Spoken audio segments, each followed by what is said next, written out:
ಪದಾಂ ಹಿಮಾಲಯ ಕಿರೀಟಿನೀಂ ಬ್ರಹ್ಮರಾಜರ್ಷಿ ರತ್ನಾಢ್ಯಾಂ ವಂದೇ ಭಾರತ ಮಾತರಂ. ವೇದಿಕೆ ಮೇಲೆ ಆಸೀನರಾಗಿರುವ ಪರಮ ಪೂಜ್ಯ ಸ್ವಾಮೀಜಿಯವರಿಗೆ ಶ್ರದ್ಧೆಯ ನಮನಗಳು. ಈ ಕೃತಿಗಳ ಕೃತಿಕಾರರಿಬ್ಬರಿಗೂ ಕೂಡ ನಾನು ಅತ್ಯಂತ ಶ್ರದ್ಧೆಯ ನಮನಗಳನ್ನು ಸಮರ್ಪಿಸ್ತಾ, ವೇದಿಕೆ ಮೇಲೆ ಆಸೀನರಾಗಿರುವ ಆದರಣೀಯ ಗಣ್ಯರಿಗೆ, ಈ ಕಾರ್ಯಕ್ರಮದಲ್ಲಿ ಉಪಸ್ಥಿತರಿರುವಂಥ ಎಲ್ಲ ಆದರಣೀಯ ಗಣ್ಯರಿಗೆ ನಾನು ಹೃತ್ಪೂರ್ವಕವಾದ ನಮನಗಳನ್ನು ಸಮರ್ಪಿಸ್ತೀನಿ. 3 ಪುಸ್ತಕಗಳನ್ನು ಕೆಲವು ದಿನಗಳ ಹಿಂದೆ ನನ್ನ ಕೈಗೆ ತಲುಪಿಸಿದಾಗ ನಾನು 3 ಭಿನ್ನ ಭಿನ್ನ ಪುಸ್ತಕಗಳು ಹೇಗೆ ಒಂದು ಲೈನಲ್ಲಿ ಪರಿಚಯ ಮಾಡೋದು ಅಂತ ಅಂದ್ಕೊಳ್ತಿದ್ದೇನೆ. ಆರಂಭ ಆಗಿದ್ದು ಹಾಗೆ. 3 ಭಿನ್ನ ಭಿನ್ನ ಪುಸ್ತಕಗಳು. ಮೊದಲನೇದು ಸರಿಯಾಗಿ ದಾಖಲಾಗಬೇಕಾದ ಭಾರತದ ನಿಜ ಇತಿಹಾಸ. ಇದನ್ನು ಮಂಜುನಾಥ ಅಜ್ಜಂಪುರ ಅವರು ಬರೆದಿದ್ದಾರೆ. ಇನ್ನು ಎರಡನೇದು ಅಗ್ನಿಗರ್ಭ ಚಟ್ಟೋಗ್ರಾಮ ವೀರ ಸಾಹಸಗಾಥೆ, ವಿಶೇಷವಾಗಿ ಮಾಸ್ಟರ್ ಸೂರ್ಯಸೇನ ಸೀತಾರಾಮ್ ಗೋಯಲ್ ಹಿಂದೂ ದೇವಾಲಯ, what happen to Hindu temples ಅನ್ನೋ ಪುಸ್ತಕ ಮೊದಲ ಭಾಗದ ಅದು ಅನುವಾದ. ಈ 3 ಪುಸ್ತಕಗಳು 3 ದಿಕ್ಕಿನದ್ದು ಅಂತ ಅಂದ್ಕೊಳ್ತಿದ್ವಿ. ಆದರೆ ಆಮೇಲೆ ಗೊತ್ತಾಯಿತು ಇದು 3 ದಿಕ್ಕಿನದ್ದಲ್ಲ, ಇನ್ಫ್ಯಾಕ್ಟ್ ಒಂದೇ ಲೈನಲ್ಲಿ ಇರ್ಬೋದಾಗಿರುವಂಥದ್ದು ಅಂತ. ಇತಿಹಾಸದ ವಿಕೃತಿ ಹೇಗಾಗಿದೆ ಅನ್ನೋದರಿಂದ ನಾವೇನಾದರೂ ಶುರು ಮಾಡಿದರೆ ಹೇಗೆ ಇತಿಹಾಸದ ವಿಕೃತಿ ಆಗಿದೆ ಅಂತ, ಆ ಇತಿಹಾಸದ ವಿಕೃತಿಯ ಮುಂದಿನ ಭಾಗ ನಾವು ಹೇಗೆ ಹಿಂದೂ ಇತಿಹಾಸವನ್ನು ತಿರುಚಿಬಿಟ್ಟಿದ್ದೀವಿ, ನಮಗೇ ಗೊತ್ತಿಲ್ಲದಂತೆ ಅದನ್ನು ನಾಶ ಮಾಡಿದ್ದೀವಿ ಅಂತ, ಹೊಸ ಇತಿಹಾಸವನ್ನು ಅಥವಾ ಹಳೆಯ ಇತಿಹಾಸವನ್ನು ಹೊಸ ಸ್ವರೂಪದಲ್ಲಿ ನಮ್ಮ ಜನರಿಗೆ ಹೇಗೆ ಕೊಡ್ಬೋದು ಅನ್ನೋದು 3 ಕೂಡ ಒಂದೇ ಬಿಡುಗಡೆಯ ಕಾರ್ಯಕ್ರಮದಲ್ಲಿ ವಿಸ್ತರಿಸ್ಬೋದು ಅಂತ ನಾನು ಅಂದ್ಕೊಳ್ತೇನೆ. ನಾನು ಮುಖ್ಯವಾಗಿ ಇವತ್ತು ಸೀತಾರಾಮ್ ಗೋಯಲ್ರ ಹಿಂದೂ ದೇವಾಲಯಗಳನ್ನು ಕೇಂದ್ರಿತವಾಗಿರಿಸ್ಕೊಂಡು ಮಾತನಾಡ್ತಾ ಎಲ್ಲೆಲ್ಲಿ ಅಗತ್ಯವೋ ಅಲ್ಲಿ ಇನ್ನು ಉಳಿದ 2 ಕೃತಿಗಳನ್ನು ಕೂಡ ಪರಿಚಯಿಸುವಂಥ ಪ್ರಯತ್ನ ಮಾಡ್ತೀನಿ. ಮೊದಲನೇದು, ಇತಿಹಾಸದಲ್ಲಿ ನಮಗಿರುವಂಥ ಬಹಳ ದೊಡ್ಡ, ಬಹುಶಃ ನಮಗಲ್ಲ ಜಗತ್ತಿನ ಅನೇಕ ರಾಷ್ಟ್ರಗಳಲ್ಲಿ ಇದು ಕಂಡು ಬರುತ್ತೆ.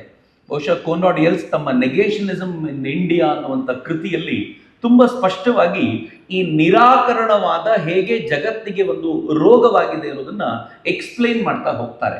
ಅವರು ವಿಶೇಷವಾಗಿ ಭಾರತೀಯ ಪರಿಪ್ರೇಕ್ಷ್ಯದಲ್ಲಿ ಅದನ್ನು ಮಾತನಾಡಿದರೂ ಕೂಡ ಅವರು ಹೋಲೋಕಾಸ್ಟ್ನಿಂದ ಶುರು ಮಾಡಿ ಜ್ಯೂಗಳು ಮತ್ತು ನಾಜಿಗಳ ಕಾಲದ ಗಲಾಟೆಯನ್ನು ಅಲ್ಲಿಂದ ಶುರು ಮಾಡಿ ಹೇಗೆ ಅದನ್ನು ನಿರಾಕರಿಸುವಂಥ ಒಂದು ಪರಂಪರೆಯಿಂದ ಆರಂಭವಾಗಿದೆ ಅನ್ನೋದನ್ನು ಹೇಳ್ತಾ, ಹಿಂದೂಗಳು ಹೇಗೆ ಈ ನಿರಾಕರಣೆಯ ರೋಗಕ್ಕೆ ತುತ್ತಾಗಿದ್ದಾರೆ ಅನ್ನೋದನ್ನ ತುಂಬ ಚೆನ್ನಾಗಿ ವಿವರಿಸ್ತಾ ಹೋಗ್ತಾರೆ ಆ ಕೃತಿಯಲ್ಲಿ. ಬಹುಶಃ ನನಗನ್ಸುತ್ತೆ ಆ ಕೃತಿಯ ಮುಂದುವರಿದ ಭಾಗ ಈ ಸೀತಾರಾಮ್ ಗೋಯಲ್ರ ಈ ಪುಸ್ತಕ ಆಗಬಹುದು ಅಂತ ಅನ್ಸುತ್ತೆ.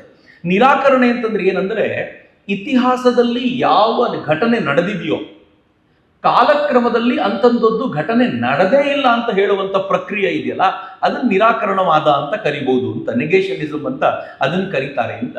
ನೀವು ಆ ದೃಷ್ಟಿಯಿಂದ ನೋಡೋದಾದ್ರೆ ಯಾವ್ಯಾವುದನ್ನ ನಾವು ಇಲ್ಲ ಅಂತ ಹೇಳ್ತೀವಿ. ನಾನು ಸುಮ್ಮನೆ ನಿಮ್ಗೆ ಹೇಳೋದು, ಮೊಹಮ್ಮದ್ ಬಿನ್ ಕಾಸಿಂ ಭಾರತದ ಮೇಲೆ ಆಕ್ರಮಣ ಮಾಡಿದ, ಹೌದು ಆಕ್ರಮಣ ಮಾಡಿದ್ ನಿಜ. ಆದರೆ ಆಕ್ರಮಣ ಮಾಡಿದ ನಂತರ ದೇವಸ್ಥಾನಗಳನ್ನು ಧ್ವಂಸಗೊಳಿಸಿದ, ಇಲ್ಲಿಂದ ಸಾವಿರಾರು ಜನರನ್ನ ಆತ ತನ್ನ ದೇಶಕ್ಕೆ ಕೂಲಿಗಳನ್ನಾಗಿ ಅಥವಾ ಅವನು ಎಳಕೊಂಡು ಹೋದ ಅನ್ನುವಂಥ ವಿಚಾರವನ್ನ ಐದರ್ ನಿರಾಕರಿಸ್ತೀವಿ ಅಥವಾ ಅದನ್ನು ಗೌಣ ಮಾಡುವಂತ ಪ್ರಯತ್ನ ಮಾಡ್ತೀವಿ. ಮೊಹಮ್ಮದ್ ಗಜ್ನಿ ಮತ್ತು ಮೊಹಮ್ಮದ್ ಗೋರಿಯರು ಯಾರು ಅಂತ ಕೇಳಿದ್ರೆ ಅವರು ಆಕ್ರಮಣಕಾರಿಗಳಾಗಿ ಬಂದವರು, ಲೂಟಿ ಮಾಡಿದವರು, ಇವೆಲ್ಲವನ್ನೂ ಒಪ್ಕೊಳ್ತೀವಿ ನಾವು. ಆದರೆ ಅವರು ಮಾಡಿದ ಅತ್ಯಾಚಾರಗಳ ವಿಚಾರಕ್ಕೆ ಬಂದಾಗ ನಿರಾಕರಣವಾದದ ಅದರ ನೆರಳಿಗೆ ಬಂದು ನಿಂತು ಬಿಡ್ತೀವಿ. ಇಲ್ಲ, ಅವರು ಹಾಗೆ ಮಾಡಲಿಲ್ಲ, ಮಾಡಿದ್ದಕ್ಕೂ ಬೇರೆ ಕಾರಣವನ್ನು ಹುಡುಕುವಂತ ಪ್ರಯತ್ನ ಮಾಡ್ತೀವಿ. ಈ ಮಂದಿರ ಧ್ವಂಸ, ಅತ್ಯಾಚಾರ, ಲೂಟಿ ಈ ಪ್ರಕರಣಗಳನ್ನ ಎಷ್ಟು ಸಾಧ್ಯವೋ ಅಷ್ಟು ಮುಚ್ಚಿಡುವಂತ ಪ್ರಯತ್ನ ಇದೆಯಲ್ಲ, ಇದು ಸ್ವಾತಂತ್ರ್ಯದ ಲಾಗಾಯಿತು ಅಥವಾ ಅದಕ್ಕಿಂತಲೂ ಮುಂಚಿಂದಲೂ ತೆಗೆದುಕೊಂಡ್ರು ಇದು ಮಾಡ್ಕೊಂಡೇ ಬಂದಿದ್ದೀವಿ. ಸ್ವಾತಂತ್ರ್ಯ ಬಂದ ಮೇಲೆ ಗೆದ್ದವರು ತಮ್ಮ ಇತಿಹಾಸವನ್ನು ಪುನರ್ರೂಪಿಸಬೇಕಾಗಿತ್ತು. ಆದರೆ ಗೆದ್ದ ನಾವುಗಳು, ಸ್ವಾತಂತ್ರ್ಯವನ್ನ ಪಡ್ಕೊಂಡ ನಾವುಗಳು, ಸೋತವರು ಹೇಗೆ ಬದುಕಿರ್ತಾರೋ ಹಾಗೆ ಇವತ್ತಿನವರೆಗೂ ಬದುಕಿದ್ದೀವಿ. ಇವತ್ತಿನವರೆಗೂ ಅಂತ ನಾನು ಯಾಕೆ ಹೇಳ್ತೀನಿ ಅಂತಂದ್ರೆ, ಈಗಲೇ ಸುಮ್ಮನೆ ಯೋಚನೆ ಮಾಡಿ, ನಿರಾಕರಣವಾದ ಹೇಗಿದೆ. ನಾನು ಮೊಹಮ್ಮದ್ ಗಜ್ನಿ, ಮೊಹಮ್ಮದ್ ಗೋರಿಯದ್ದೇ ಹೇಳಿದ್ರೆ ಬಹಳ ಹಳೇದಾಯ್ತು ಅಂತ ನಿಮ್ಗೆ ಅನ್ಸೋದಾದ್ರೆ, 2002ರಲ್ಲಿ ಏನ್ ನಡೀತು ಅಂತ ಕೇಳಿ ನೋಡಿ. ಈ ದೇಶದ ಯಾವ ಪತ್ರಕರ್ತನಿಗೆ, ಯಾವ ಬುದ್ಧಿಜೀವಿ ಅಂತ ಯಾರು ನನ್ನನ್ನು ನಿಮ್ಮನ್ನು ಮಾತನಾಡ್ತಿದ್ರು ಗೋಧ್ರಾ ದಂಗೆ ಆಯ್ತು ಅಂತ ಹೇಳ್ತೀವಿ. ಗೋಧ್ರಾ ದಂಗೆಯ ಹಿನ್ನೆಲೆಯಲ್ಲಿ ಸಬರಮತಿ ರೈಲ್ ಮೇಲಾಗಿರುವಂತ ಆಕ್ರಮಣದ ಪರಿಸ್ಥಿತಿಯ ಆ ಚಿತ್ರಣ ಕಣ್ಮುಂದೆಯೇ ಇಲ್ಲ. ನಿರಾಕರಣೆ ಎಷ್ಟರ ಮಟ್ಟಿಗಿದೆ ಅಂತಂದ್ರೆ, ನಾವು ಆ ಟ್ರೈನಿನ ಮೇಲೆ ಆಗಿರುವಂತ ಇನ್ಸಿಡೆಂಟ್ಸ್ ನ, ಅಲ್ಲಿ ರಾಮ ಭಕ್ತರನ್ನ, ಕರಸೇವಕರನ್ನ ಸುಟ್ಟಿರುವಂತ ಆ ಘಟನೆಯನ್ನ ನಿರಾಕರಣೆ ಮಾಡೇ ಬಿಟ್ಟಿದ್ವಿ. ಅದನ್ನ ಯಾರಾದ್ರೂ ನೆನಪಿಸ್ಕೊಳ್ತಾರೆ ಅಂದ್ರೂ ಕೋಮುವಾದಿ ಅಂತ, ಬೇಕಂತ ಮಾಡ್ತಿದ್ಯಾ ನೀನು ಅಂತ. ಆದ್ರೆ ಗೋಧ್ರಾ ದಂಗೆಯನ್ನು ಮಾತ್ರ ದಿನ ಬೆಳಗಾದ್ರೆ ನೆನಪಿಸ್ಕೊಳ್ಬಹುದು, ಅದನ್ನ ಹೇಳ್ಬೋದು. ಯಾವ ತರದೊಂದು ಮಾನಸಿಕ ಸ್ಥಿತಿ ಅಂತ. ಇದು ಮೊಹಮ್ಮದ್ ಗಜ್ನಿ, ಮೊಹಮ್ಮದ್ ಘೋರಿಯರಿಗಲ್ಲ, ಕಣ್ಣೆದುರಿಗೆ ನಮ್ಮೆದುರಿಗೆ ನಡೆದಿರುವಂತ ಒಂದು ಪ್ರಕ್ರಿಯೆ ಅಂತ ನನಗೆ ಯಾವಾಗ್ಲೂ ಅನ್ಸುತ್ತೆ. ಆದ್ರೆ ದುರಂತ ಏನು ಅಂತಂದ್ರೆ, ಈ ದೇಶದಲ್ಲಿ ಯಾವತ್ತೂ ಕೂಡ ಈ ತರದ್ದೇನ್ ನಿರಾಕರಣೆಗಳಾಗಿದೆಯೋ, ಆ ನಿರಾಕರಣೆಗಳಾಗಿರೋದನ್ನ ಅಧ್ಯಯನದ ಮೂಲಕ ನೀವು ದಾಖಲೆಗಳ ಸಹಿತ ಅದನ್ನು ಮುಂದಿಟ್ಟು ಹೀಗಾಗಿದೆ ಅಂತ ತೋರಿಸುವಂತ ಪ್ರಯತ್ನ ಅತ್ಯಂತ ಕಡಿಮೆ ಆಗಿದೆ. ನಾವೆಲ್ಲರೂ ಆಗಿರುವಂತ ಕೆಲವು ಸಂಗತಿಗಳ ಮೇಲೆ ಒಂದು 4-6 ಸಾಲುಗಳನ್ನು ಬರೀಬಹುದು ಬಿಟ್ರೆ, ವಿಸ್ತಾರವಾಗಿ ಈ ಕುರಿತಂತೆ ಅಧ್ಯಯನ ಮಾಡಿ ಭಾರತದಲ್ಲಿ ಲೇಖನಗಳನ್ನು ಬರೆಯುವಂತ ಪ್ರಕ್ರಿಯೆ ಅಥವಾ ಅದಕ್ಕಾಗಿ ವಿಶೇಷವಾಗಿರುವಂತ ಅಧ್ಯಯನ ನಡೆಸುವಂತ ಪ್ರಕ್ರಿಯೆ ಬಹಳ ಕಡಿಮೆ ಆಯಿತು. ಕೋನ್ರಾಡ್ ಎಲ್ಸ್ಟೇ ಹೇಳುವಂತೆ 90ರ ದಶಕದಲ್ಲಿ ಇದು ರಾಮಸ್ವರೂಪರಾಗಲಿ ಅಥವಾ ಸ್ವತಃ ಸೀತಾರಾಮ್ ಗೋಯಲ್ರಾಗಲಿ ಅವ್ರ ಕಾಲದಲ್ಲಿ ತೀರಾ ಎತ್ತರಕ್ಕೆ ಬೆಳೆದಿತ್ತು ಅಂತ.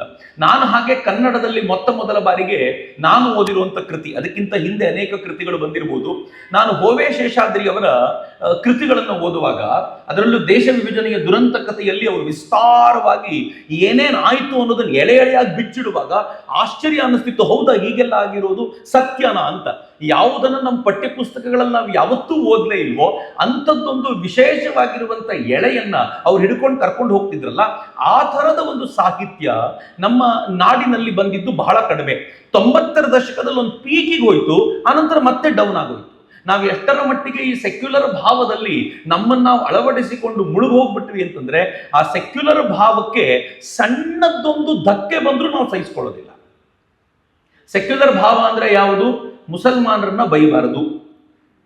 ಮುಸಲ್ಮಾನರನ್ನ ಬೈಯೋದು ಅಂದ್ರೆ ಮುಸಲ್ಮಾನರನ್ನ ಬೈಯೋದಲ್ಲ, ಅವರ ಪೂರ್ವಜರು ಹಿಂದೆ ಮಾಡಿರುವಂತ ಕೃತ್ಯಗಳನ್ನ ಹೇಳಲಿಕ್ಕೆ ನಿಂತರು ಅವರಿಗೆ ನೋವಾಗುವಂತ ಯಾವ ಸಂಗತಿಯನ್ನು ತರಬಾರದು ಎನ್ನುವಂತ ಒಂದು ಅಘೋಷಿತವಾದ ಚಿಂತನೆ ನಮ್ಮೊಳಗೆ ಹೋಗ್ತಿದೆಯಲ್ಲ, ಇದು ಯಾವತ್ತಿಂದ ಹೋಗ್ತು ನನಗನ್ಸುತ್ತೆ. ಪ್ರಾಬಬ್ಲಿ ಖಿಲಾಫತ್ ಚಳುವಳಿಗೆ ಯಾವತ್ತು ಭಾರತ ತನ್ನನ್ನು ತಾನು ಸಮರ್ಪಿಸಿಕೊಳ್ತೋ, ಖಿಲಾಫತ್ನ ಕಾರಣಕ್ಕೋಸ್ಕರ ಮುಸಲ್ಮಾನರು ಏನು ಮಾಡಿದ್ರು ಸಹಿಸಿಕೊಳ್ಳಬೇಕು ಅಂತ ಗಾಂಧಿ ಪ್ರಣೀತವಾಗಿರುವಂತ ವಾದ ಚಿಂತನೆಗಳು ಹೇಗೆ ನಮ್ಮನ್ನು ಆವರಿಸಿಕೊಳ್ತೋ, ಅಲ್ಲಿಂದ ಶುರುವಾಗಿರುವಂತ ಇದೊಂದು ಆಲೋಚನೆ ಇವತ್ತಿನವರೆಗೂ ಅದನ್ನು ತೆಗೆದು ಬಿಸಾಕ್ಲಿಕ್ಕೆ ಸಾಧ್ಯವಾಗಲಿಲ್ಲ. ದೊಡ್ಡ ಮಟ್ಟಿಗೆ ಅದಕ್ಕೊಂದು ಪ್ರಯತ್ನ ಮಾಡಿದವರೇ ನನಗನ್ಸುತ್ತೆ ಸೀತಾರಾಮ್ ಗೋಯಲ್ರ ಆ ಸಂದರ್ಭದಲ್ಲಿ ಒಂದು ದೊಡ್ಡ ಪ್ರಯತ್ನ ನಡೀತು. ಆ ಪ್ರಯತ್ನದ ಫಲವಾಗಿ ಬಂದಂತ ಕೃತಿ ಇದು ಹಿಂದೂ ದೇವಾಲಯಗಳು, ಅದರ ಇಸ್ಲಾಮಿ ವಿಧ್ವಂಸದ ಇತಿಹಾಸ ಅನ್ನುವಂತ ಈ ಕೃತಿ ಅವ್ರದ್ದು ಹೊರಗೆ ಬಂತು. ಇದರಲ್ಲಿ ಒಂದು ವಾಕ್ಯವನ್ನು ತುಂಬಾ ಚೆನ್ನಾಗಿ ಶುರು ಮಾಡ್ತಾರೆ ಅವರು. ಸಮಸ್ಯೆ ಬಹಳ ದೊಡ್ಡದ್ದಾಗಿದೆ, ಆದರೆ ಅದರ ಒಂದು ತುದಿ ಮಾತ್ರ ನಮಗೆ ಕಾಣ್ತಾ ಇದೆ ಅಂತ. ಟಿಪ್ ಆಫ್ ದಿ ಐಸ್ಬರ್ಗ್ ಅಂತ ನಾವೇನ್ ಮಾತನಾಡ್ತೀವಲ್ಲ, ಅದು ಹೇಗಿದೆ ಅಂತಂದ್ರೆ, ಸಮಸ್ಯೆ ತುಂಬಾ ದೊಡ್ಡದ್ದು. ನಾವು ಏನ್ ನೋಡ್ತಾ ಇದೀವೋ ಇಸ್ಲಾಮಿ ವಿಧ್ವಂಸದ ಇತಿಹಾಸ, ಅದರ ತುದಿ ಮಾತ್ರ ಕಾಣ್ತಾ ಇದೆ. ಅದರ ಒಳಗೆ ಯಾವ ಈ ಐಸ್ಬರ್ಗ್ ಒಳಗೆ ಮುಚ್ಚೋಗಿದೆಯೋ ಅದು ಭಯಾನಕವಾದ ದೊಡ್ಡ ಬಂಡೆಗಲ್ಲಿದೆ.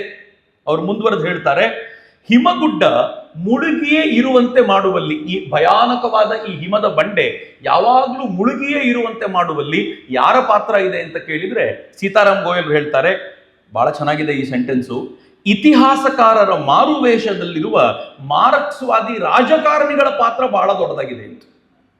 ಮೇಲ್ನೋಟಕ್ಕೆ ಇತಿಹಾಸಕಾರರ ತರ ಕಾಣ್ತಾರೆ, ಆದ್ರೆ ಒಳಗೆಲ್ಲ ಮಾರ್ಕ್ಸ್ವಾದಿ ರಾಜಕಾರಣಿಗಳೇ ಅವರು ತಮ್ಮಂತ ಇತಿಹಾಸಕಾರರು ಅಂತ ಕರ್ಕೊಂಡು ಅವರು ಈ ಕೆಲಸವನ್ನ ನಿರಂತರವಾಗಿ ಮಾತಾಡ್ತಿದ್ದಾರೆ ಅಂತ. ಆಮೇಲೆ ಅವರೇ ಹೇಳ್ತಾರೆ, ಅಕಸ್ಮಾತ್ ಏನಾದ್ರು ಈ ಹಿಮಗುಡ್ಡವನ್ನ, ಮುಳುಗಿರುವಂತ ಹಿಮಗುಡ್ಡವನ್ನ ನೀವು ತೆಗೆದು ತೋರಿಸ್ಲಿಕ್ಕೆ ಪ್ರಯತ್ನ ಪಟ್ಟರೆ, ಅವ್ರು ಹೇಳ್ತಾರೆ ಸೆಕ್ಯುಲರಿಸಂನ ಭೂತಗಳು ನರ್ತನ ಮಾಡ್ಲಿಕ್ಕೆ ಶುರು ಮಾಡ್ತವೆ ಅಂತ. ಎಷ್ಟು ಚೆನ್ನಾಗಿದೆ ನೋಡಿ.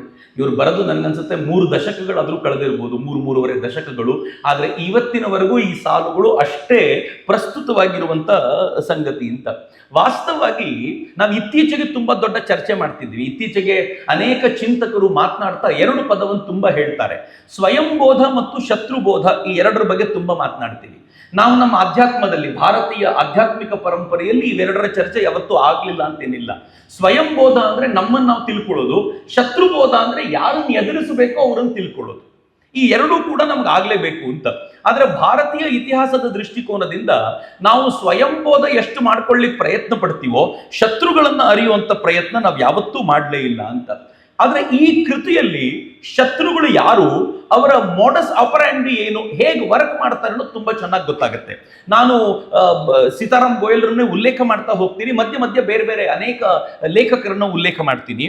ಸೀತಾರಾಮ್ ಗೋಯಲ್ರು ಈ ಕೃತಿಯಲ್ಲಿ ಹೇಳ್ತಾರೆ, ಇತಿಹಾಸಕಾರ ಮೊಹಮ್ಮದ್ ಹಬೀಬ್ ಸುಲ್ತಾನ್ ಮೊಹಮ್ಮದ್ ಗಜ್ನಿಯ ಕುರಿತಂತೆ ಬರಿತಾ, ಮೊಹಮ್ಮದ್ ಹಬೀಬ್ ನಮ್ಮದೇ ದೇಶದ ಇತಿಹಾಸಕಾರರು, ಅವ್ರು ಬರಿತಾ ಹೇಳ್ತಾರೆ, ಮೊಹಮ್ಮದ್ ಗಜ್ನಿ ಮಂದಿರಗಳನ್ನ ಧ್ವಂಸ ಮಾಡಿದ್ದು ಯಾತಕ್ಕೋಸ್ಕರ? ಲೂಟಿಯ ಅತ್ಯಾಸೆಯಿಂದ ಮಂದಿರದ ಧ್ವಂಸವೇ ಹೊರತು ಅದು ಮತಾಂಧತೆ ಅಲ್ಲ ಅಂತ. ಅವನು ಮತಾಂಧನಾಗಿರಲಿಲ್ಲ, ಅವನಿಗೆ ದೇವಸ್ಥಾನಗಳಲ್ಲಿ ಸಂಪತ್ತಿತ್ತು ಅಂತ ಗೊತ್ತಿತ್ತು. ಸಂಪತ್ತಿನಲ್ಲಿ ಕೂಡಿಟ್ಟ ಹಿಂದೂಗಳು ತಪ್ಪದು.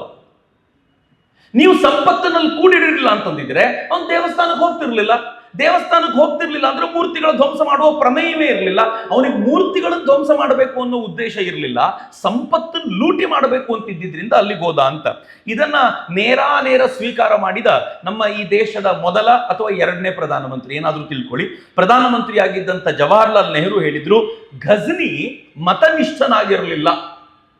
ಬಹಳ ಅಧ್ಯಯನ ಅವರದ್ದು. ಘಜ್ನಿ ಮತನಿಷ್ಠನಾಗಿರಲಿಲ್ಲ, ಅವನು ಯಾವುದೇ ಧರ್ಮದವನಾಗಿದ್ರು ಇದೇ ಕೆಲಸ ಮಾಡ್ತಿದ್ದ. ಎಷ್ಟು ಚೆನ್ನಾಗಿ ತೇಪೆ ಹಚ್ಬಿಟ್ರು ನೋಡಿ.